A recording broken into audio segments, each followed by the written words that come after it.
Denver Broncos quarterback Bo Nix takes home another NFL honor for the third consecutive week in a row. And it really begs the question, how many people are actually paying attention to Nix? We'll break that down and much more here on today's episode, Locked On Broncos.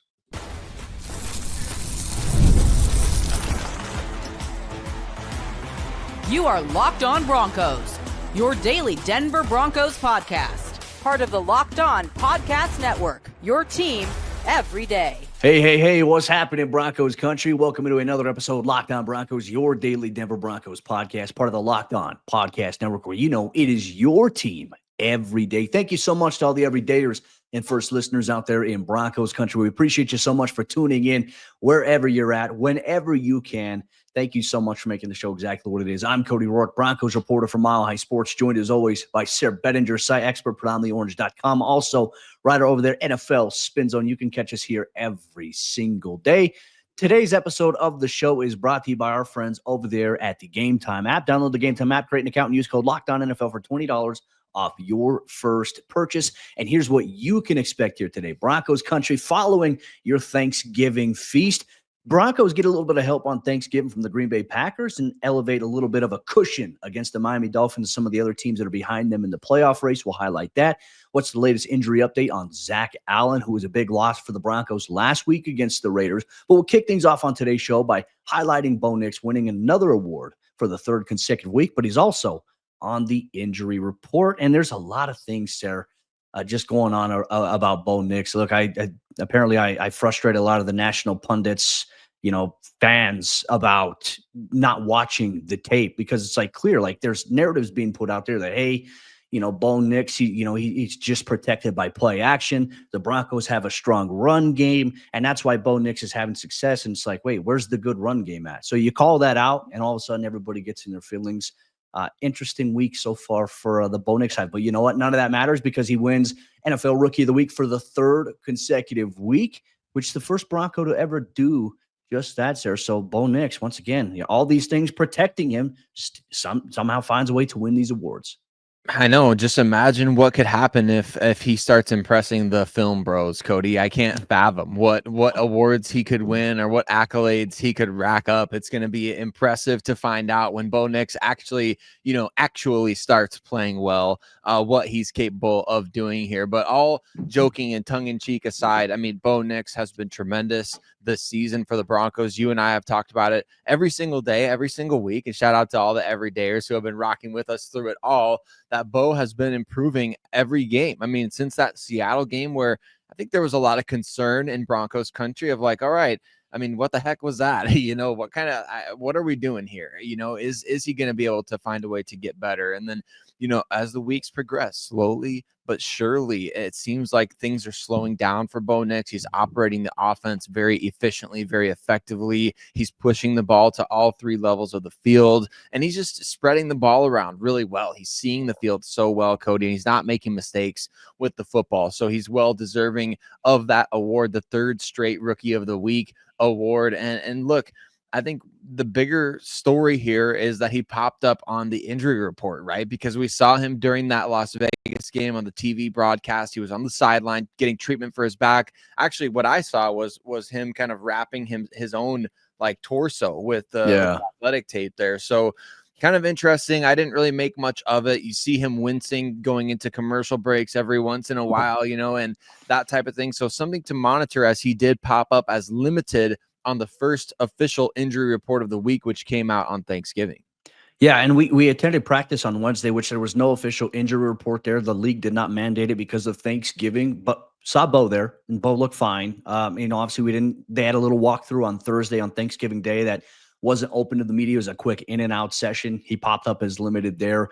Obviously, we're going to practice here in just about a couple hours. I'll be there. So obviously we'll have a little bit of an update here, obviously on Locked On Broncos for Bo Nix here. But, like I said, hey, back hurting a little bit from carrying the offense against the Raiders. I mean, Sayre, he was accounted for 278 of Denver's 325 total net yards of offense. That really screams that the Broncos have a good run game, that the run game is really helping things out. Bo elevated team. And look, that's the thing that just frustrates me a little bit, right? And so to my point here, let's address the Nate Tice situation here that obviously took the Twitter sphere and obviously some detractors in Broncos country, a little bit by storm. But I'd say I was actually kind of overwhelmed by all the support that Broncos Country had. They, sticking up, or I don't need people to stick up for me, but it was really cool to see.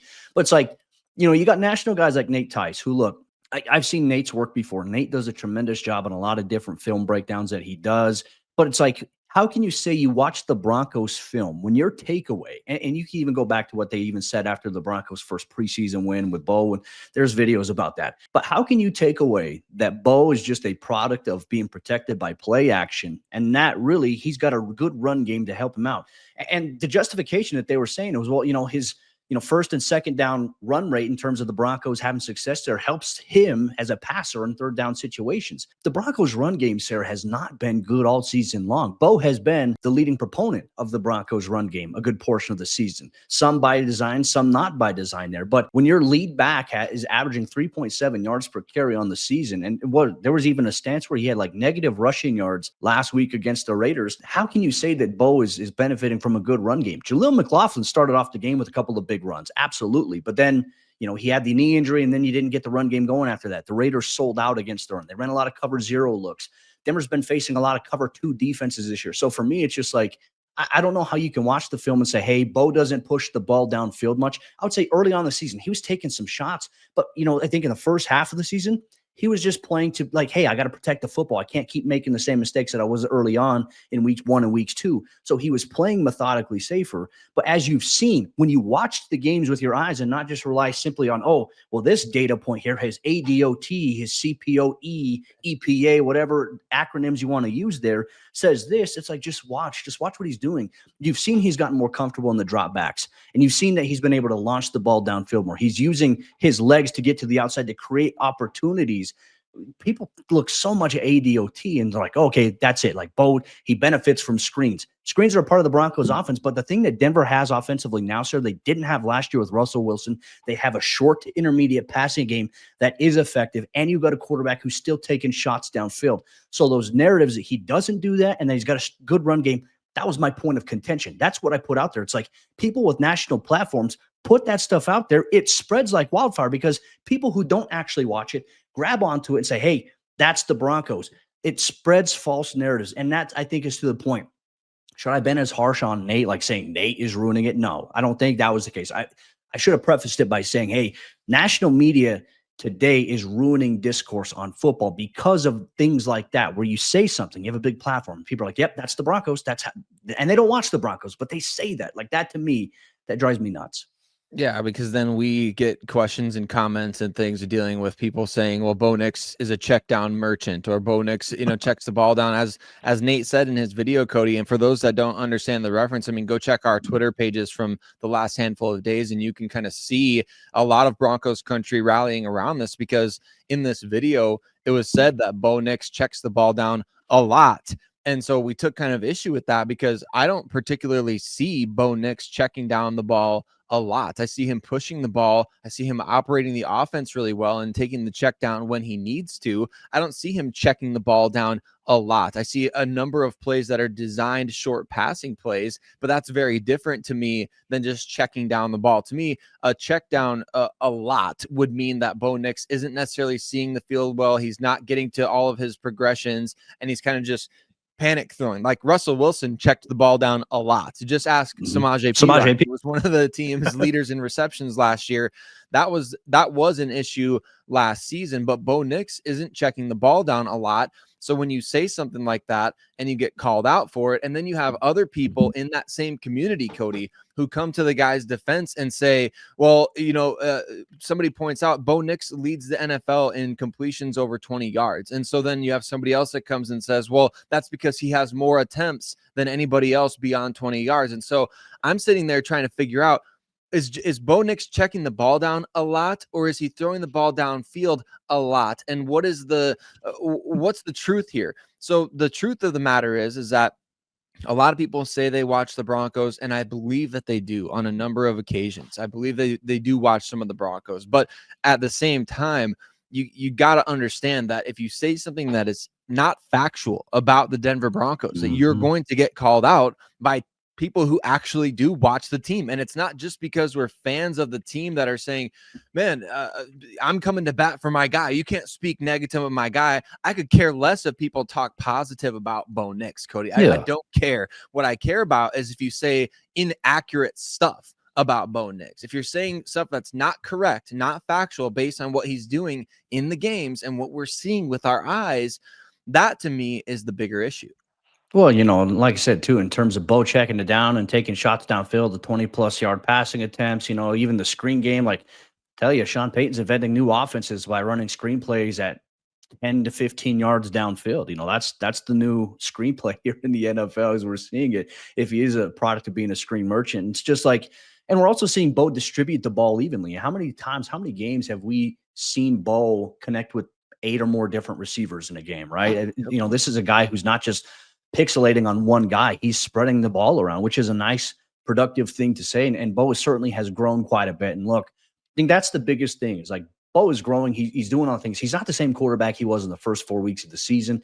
And so when there are these false narratives out there that, hey, he's only benefiting because of a strong run game. It's like, how many times have we done a show here, Sayre, on our keys to victory, highlighting, say, hey, if the Broncos can get the run game going, like finally you might see the offense open up even more. Like we've been saying that for almost 2 seasons now here. So just to put that to bed there, obviously, Bo Nix winning Rookie of the Week for the 3rd consecutive week, gaining some cushion, obviously, and building a stronger case for potentially NFL Rookie of the Year. In terms of him being on the injury report, he isn't the only one here. What's the latest update on Broncos defensive end Zach Allen? You're going to get that and much more here on today's episode, Locked On Broncos.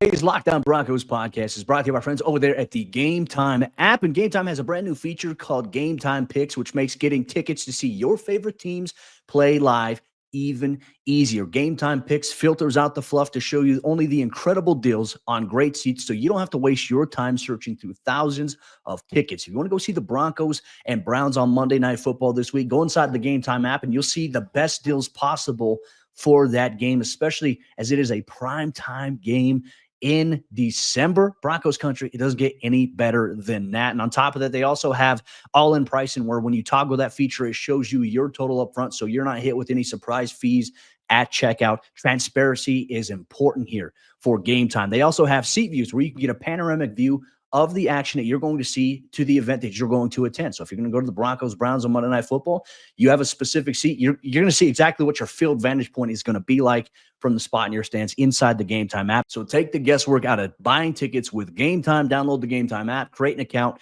and use code LOCKEDONNFL for $20 off your first purchase. Terms apply. Again, create an account, redeem code LOCKEDONNFL for $20 off.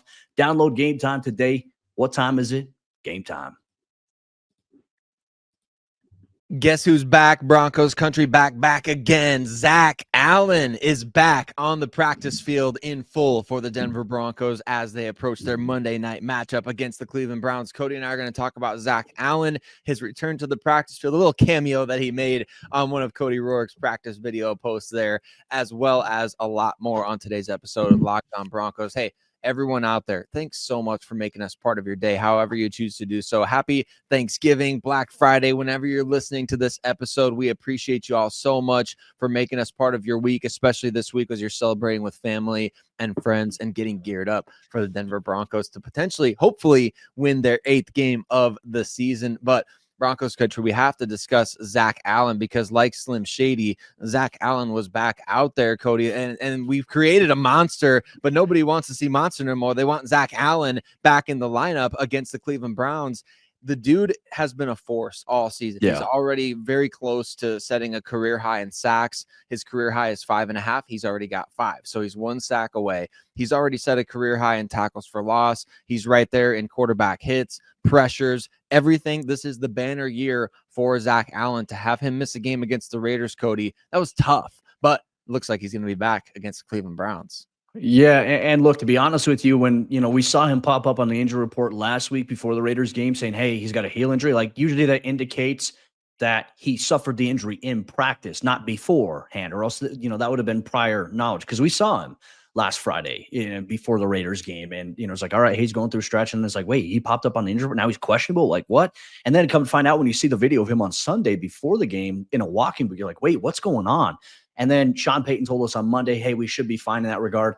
We go to Wednesday's practice. And now, obviously, since the injury report has come out, we can talk about it. We weren't able to talk about it on Wednesday unless Sean Payton would have said anything. But it's like, oh, Zach Allen's out here. Oh, he's moving well. He doesn't have a boot on. He's literally just going through the team stretch with his helmet on, and he's moving. He's like doing the lateral, jumps that they do in their dynamic warmups. Like, okay, wait, he was just in a walking boot a couple of days ago. So obviously, he's got that Wolverine blood. He's healing very, very quickly here. But he was an estimated full go during Thursday's walkthrough. Obviously, we mentioned Broncos have practice here this afternoon. They also have practice on Saturday. We'll have complete updates for you, milehighsports.com, predominantly orange.com, and also Locked On Broncos for that. But the fact that seems like he's going to be good to go for Monday Night Football. That's a huge sigh of relief, because I think you and I were also wondering, Sayre, okay, well, if he's not fully 100%, like, what's the Broncos' philosophy? Sean Payton was asked this, on Wednesday. He was asked this about, like, what is your philosophy? Like, if a player is, do you want players to play if they can, or is, like, with the bye week coming up, does it influence whether or not you get them some extra rest? He says, hey, if a player is healthy enough to play, they're going to play. And so all signs point to Zach Allen being able to play, obviously, on Monday Night Football. Can't quite say the same here for Riley Moss. Did not see him when we went on Wednesday. He was not there for Thursday's walkthrough, as he's dealing with the knee, the MCL injury. So definitely, I think, something that bears monitoring here. It looks like Levi Wallace will more than likely be inclined to start for the Broncos, opposite of Pat Surtain and Jaquan McMillan. So something to monitor here. And Denver making some roster moves as well, Sayre. They promoted Zach Cunningham to the active roster. I find it to be a little surprising. Yeah, it was, because there was talk of just a handful of weeks ago that Quan Alexander getting promoted to the 53-man roster was kind of just a matter of time, or a matter of figuring out the logistics of getting that spot opened up. Well, the Broncos opened up a spot. We all assumed it was going to be for wide receiver Josh Reynolds. And then all of a sudden, Zach Cunningham gets signed to the active roster. So kind of fascinating. A guy who previously led the NFL in tackles. He's been very good at stuffing the run throughout the course of his time in the league. Had 3 tackles this year for the Broncos against the Falcons. No tackles against the Raiders, but I feel like, Cody, now that he's been promoted to the 53-man roster, we can probably expect to see at least a little bit more of him, especially on run downs, those obvious running downs. I think we will see quite a bit of Zach Cunningham. It does still leave some question marks, though, as far as, all right, you cut a guy and you fill the spot with Zach Cunningham. What the heck does that mean for Josh Reynolds? I know that the Broncos don't have to make any determination until next week regarding Josh Reynolds, but kind of been wondering, because he's been practicing in full with that hand injury the last handful of weeks here. Seems like he could help the offense, and it seems like if you shut him down for this season, Cody, it's very reminiscent to me of the situation, for those that remember, with Darren Williams and Javon Walker and that whole deal, where after Javon was part of that whole instance, just the tragedy of it, it really shook him. And I don't think he was able to really keep that and maintain that same focus on the football field. Obviously, this is me speculating, which is not necessarily fair here, but I can't help but wonder if that whole situation, just the emotional scarring from that, which would be traumatic. I've never been through anything like that. I can't help but wonder if that is part of the factor here in whether or not Josh Reynolds will be back on the roster this season. I think it's a fair question. I'd say, though, from just watching Josh, I mean, he seems to be locked in, like out there on the practice field. He's out there, he's present, he's doing things, he's running routes, catching passes from the QBs during the times we could see. And then when we're allowed back onto the practice field right before Sean speaks and before open locker room begins, we see Josh out there, like, he's walking, he's with his teammates. And so the Broncos, I know, are continuing to provide him with all the support and all the resources that he needs from a mental health standpoint here. I do think, obviously, they're going to have to make a decision here soon. After Monday Night Football, there's that Wednesday, right? Denver's going to begin their bye week, but that next Wednesday following Monday Night Football, Denver has to make the decision, or else, Reynolds is going to stay on that IR for the rest of the season, which I'm very curious to see what they're going to do, because part of me is wondering here, Sayre, and obviously this could happen literally moments after we record this show and it airs, or before it airs, whatever it may be. So it could be outdated or it could be predated, so to speak. So the Broncos, for example, they just promoted Zach Cunningham to the active roster, right? Does that mean that Lavelle Bailey might be the next guy who gets waived and hopefully clears waivers? They bring him back onto the practice squad. That could be the case, because Calvin Throckmorton was waived. He was brought back onto the practice squad here for Denver. But you need to free up a roster spot, or does that mean that Riley Moss ends up on short-term IR and that opens up a spot. I hope that's not the case because it's like, no, like they're going to need Riley. Riley's playing some damn good football right now. So we're going to keep our eyes on these things as it's ongoing and it's developing here. But for the most part, the Broncos should be healthy on the injury report this week. We're keeping an eye on Bo Nix and his status, but unlikely to see Riley Moss. Zach Allen looks like a full go, and the Broncos should be at full strength when they try to get after Jameis Winston and the Cleveland Browns on Monday Night Football. Thanksgiving gave us many reasons to be thankful, but Broncos Country is especially thankful to the Green Bay Packers for helping them gain a little bit more cushion in the AFC playoff race. We'll highlight what the Broncos AFC playoff outlook looks like following the Dolphins loss on Thanksgiving. You'll get that and much more here on today's episode, Locked On Broncos. Today's Locked On Broncos is brought to you by our friends over there at FanDuel. And get ready to tackle the NFL this season with a big return inside of FanDuel, America's #1 sportsbook, especially as Week 13 of the NFL season approaches us. The Denver Broncos, they host the Cleveland Browns this week on Monday Night Football, where you're going to get Bo Nix against Myles Garrett. You're going to get Jameis Winston having to go against the Broncos defense and Patrick Surtain. It's primetime action. It should be fun and a classic AFC rivalry, but the lines right now at FanDuel have the Broncos as 5.5-point home favorites against the Browns. The Browns have played spoils as of late to a couple of teams, including the Baltimore Ravens, the Pittsburgh Steelers. Can the Broncos avoid that trap here against the Browns? That's something you can keep your eye on here on Monday Night Football. 5.5. Once again, Broncos the favorites here in this matchup. But the FanDuel Sportsbook app right now is going to give new customers $150 in bonus bets if your first $5 bet wins. So you sign up as a brand new customer, you place a $5 bet and it wins, you're automatically going to get $150 in bonus bets. And they give you everything that you need inside the app. So when you get a hunch in the middle of the game, you can check out the latest stats. You can view live play-by-play and so much more on the same exact page where you place your bets. Just visit FanDuel.com to join today, and you'll get started with $150 in bonus bets if you win your first $5 bet. That's FanDuel.com. Never waste a hunch and make every moment more with FanDuel, an official sportsbook partner of the NFL.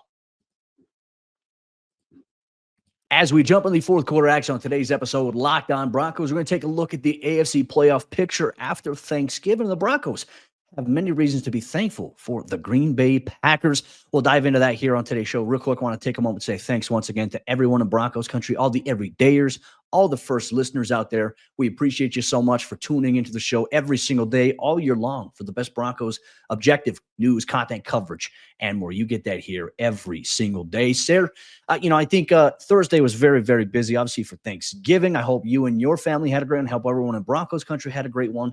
Nothing's better than being able to sit back and watch some football. And one thing we kind of talked about earlier in the week in our State of the AFC is, hey, Broncos Country got to be rooting for the Packers to beat the Dolphins this week. That's exactly what happened on Thanksgiving. And now Denver's got a little bit of a cushion in the AFC playoff race with those teams who are trying to creep up to that 7th spot there.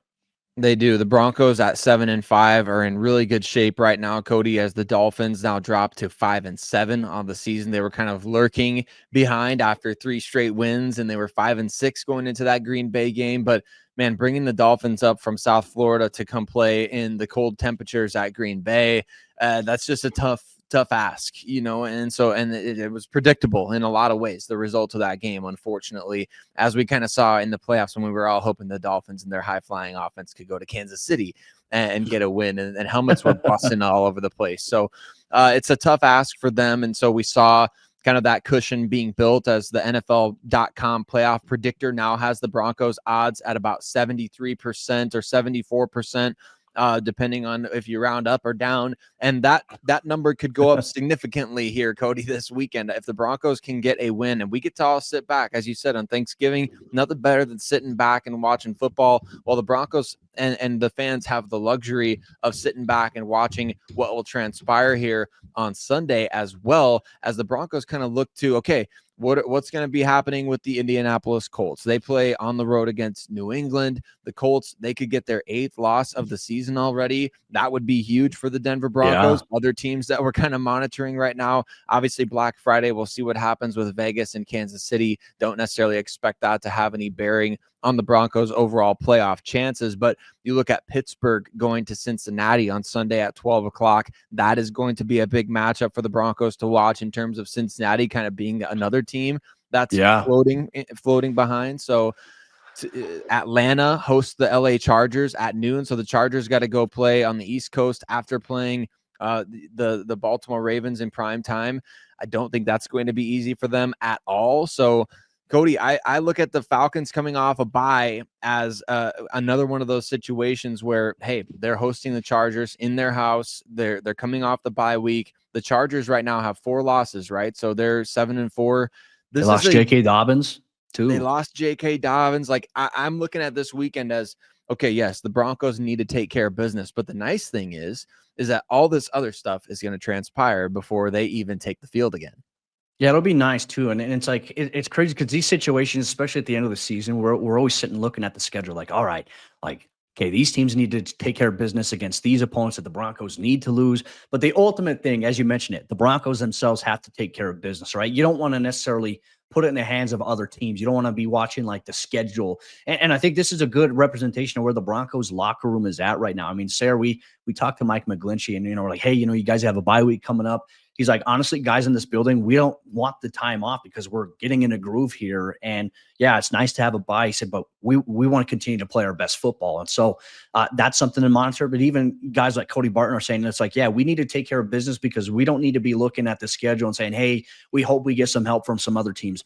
I think obviously you can get some help from some other teams this week, but the main focus is, hey, we got to go out in there and beat the Browns on Monday Night Football. So while we're worried about all that and the fans are worried about the schedule and on the players, they're focused on the Browns. And we'll see if those other teams take care of business. But I mean, you're right. I mean, Sayre, think about it this way. The Falcons somehow beat the Chargers here. They dropped to 7-5 at that point. The Broncos with a win, they improved to 8-5. And then obviously you have the Bengals. If they lose 4-8, that puts them back a little bit. Not only do we have to take a look at those 3 teams behind Denver, but you look at the 2 teams that are above Denver, the Philadelphia Eagles taking on the Baltimore Ravens. If the Eagles win that one, okay, the Broncos win, the Broncos and the Ravens are going to have the same record, but the Ravens, because they beat Denver earlier, they have the tiebreaker. So they'll stay ahead of them. But part of me is wondering because of it, like if the Chargers end up losing and Denver wins, even though that the Chargers beat Denver, Denver's going to have 8 wins opposed to 7 wins for the Chargers, which means essentially Denver would jump up a spot in the wild card races. And you still have a head-to-head matchup coming up with the Chargers, which is obviously we all know is flexed to Thursday Night Football. So things are going to shake out in this AFC playoff race, I think, relatively soon.